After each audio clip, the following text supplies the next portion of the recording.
dojos are at the center of this controversy.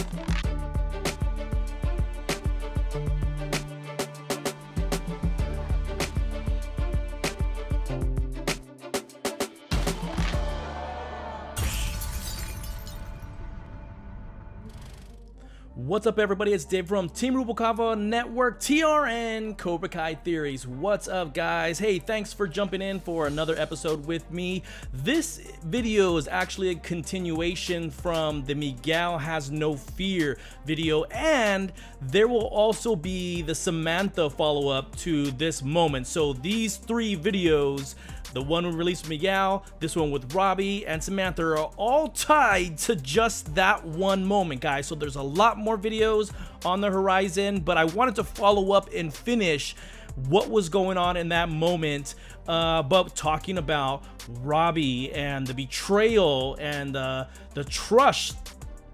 Did I say trust? Trust that's been fractured. Oh my God, it has been a crazy morning. Anyways, but let's give some shout outs. Guess what, guys? Guess what?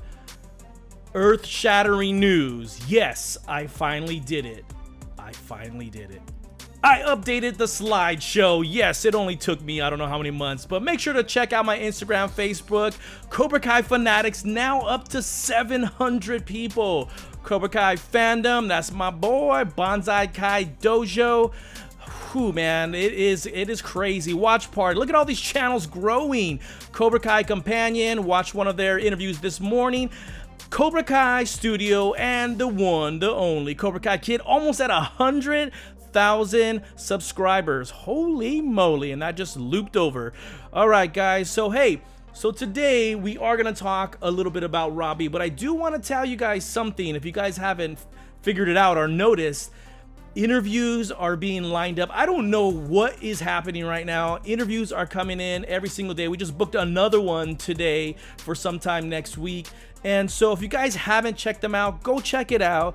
We have Gianni DiCenzo. I'm kind of naming this series Behind the Lens, where we just go behind the camera and learn about what it was like to be on set, how they prepared for it. We have Rick Perez that we just did. Who else did we just? Sean Weston Thacker, we just released his from Inglefang. So that is in the works, guys, and there are a lot of interviews coming down the pipeline. Two of them that we already have filmed that I just have to kind of finish editing, and then a third that's on the way right now. So stay tuned, guys. Make sure to follow social media, guys, because I start to release out who the interviews are with and all that stuff on social media, not necessarily here on YouTube. So follow my Instagram, follow my Facebook, get in the group. If you want to know what's going on first, then you got to get into Cobra Kai Fanatics, because that's where I release a lot of the information first and do some personal videos out to you guys as well in that group. So much love out to you guys in there, and I just love seeing you guys have fun and Cobra Kai out there all day long in that group. So check it out. All the links are in the description.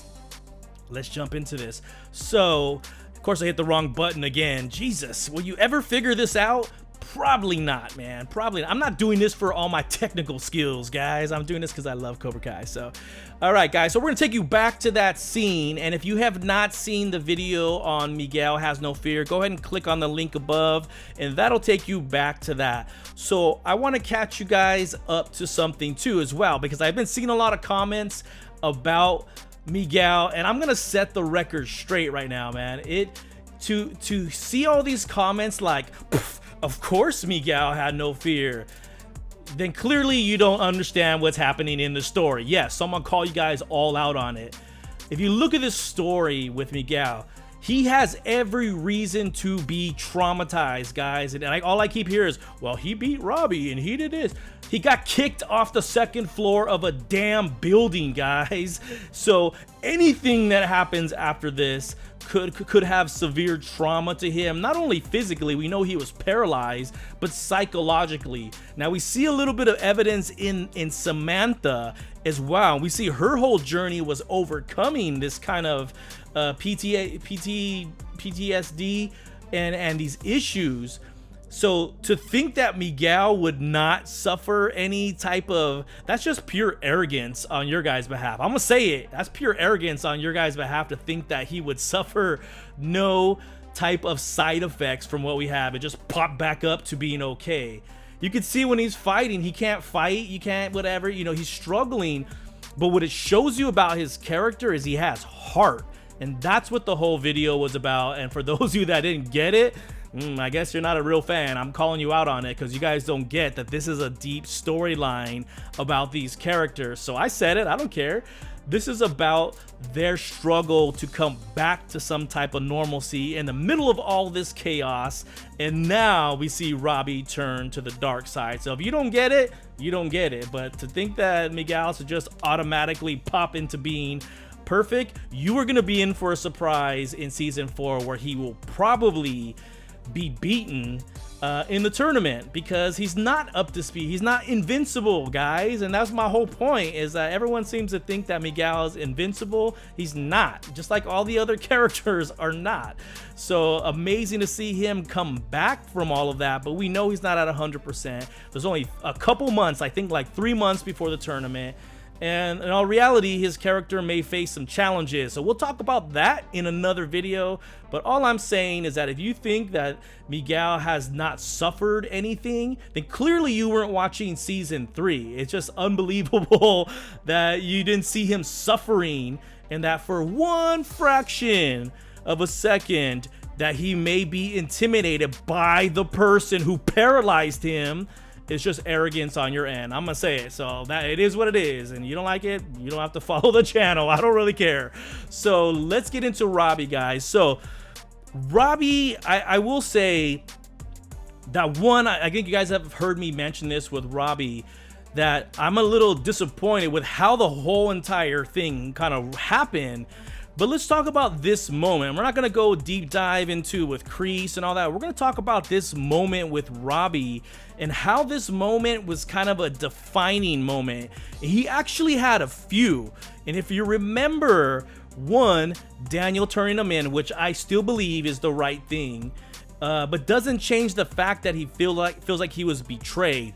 That's one. And two, even a certain degree, maybe towards his mother, because his mom's the one that actually called Daniel, right? And then we see him kind of not excited, but like intrigued that his dad is gonna come visit him. And who doesn't show up? Johnny. Why? Because we know he was with Miguel. We get it. But that's like disappointment number 2, right? Or 3, depending on whether you throw his mom into it. We'll just call it 3. What the hell? We'll call it 3. And then we see Robbie going to meet his probation officer and all that. And who does he see there? He sees Tori, and Tori starts talking all this trash about Samantha. He's like, don't talk about her like that, defending her. And then what happens? He comes to this moment where he actually sees Miguel and Samantha together, which is number 4 betrayal. And that's not even the kicker, guys, because to see them together is like, well, how long did you wait? You know, did you make it a week to, you know? And he starts talking about, you know, the writing and not getting his face punched in and all this other stuff. So, right, so we know that this anger is building up in him to begin with. But here's where I really kind of, man, was just so disappointed that here he put this young man, Miguel, into the hospital. Never once even asked about him. If you realize this, and a couple of you viewers out there made this comment on some of the videos that I did, he never once even asked if Miguel survived. And if he did, we never saw it. So, I mean, we can assume, but we never saw him, one, ask if he was okay. Even with Kreese there, he never once mentioned it. Now, I will give him the benefit of the doubt that maybe he never saw them, because his time out to the time that he ends up with Kreese is like a day. I think it might even be the same day, that same night after all this stuff happens, he ends up with Kreese. So we can give him like the benefit of the doubt, right? That maybe he just didn't know, but maybe he really just didn't care.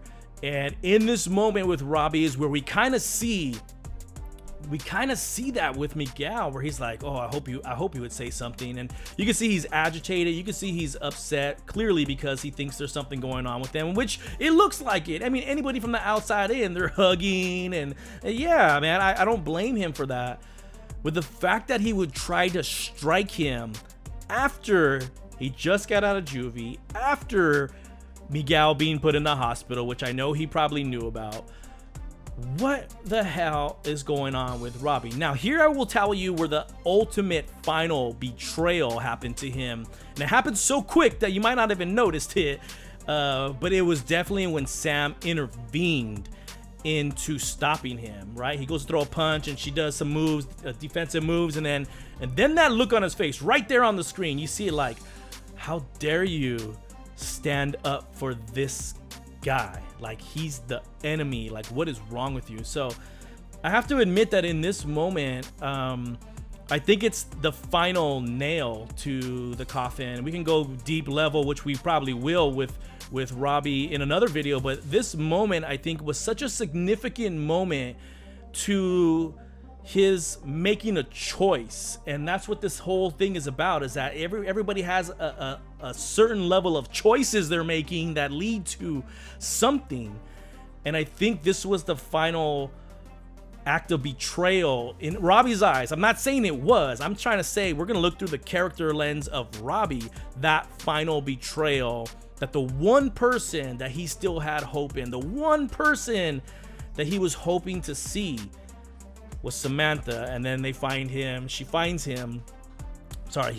her with Miguel, which is just, it just destroys him, and you see the anger come out. So there's a lot of stuff that happened in this scene, guys, and a lot of things. Tell me what you guys think about it. Tell me how you felt about it, which I think I've asked before in the previous video with Miguel. But do you think that there is some real evidence as to why Robbie, I'm not talking about whether you agree with it or not, is there enough stuff that happened to him, the betrayals that he feels, that led him to this decision where he wanted to strike and assault Miguel again?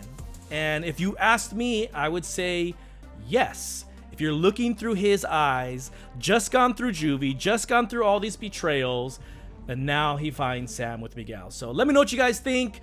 Stay tuned too, guys, because I'm gonna do the final, like, third part of this with Samantha in this moment, and what might have led to her decisions to intervene and just honestly get closer to Miguel. We kind of see that love blossoming again. So we're gonna talk about hers as well. So stay tuned, guys.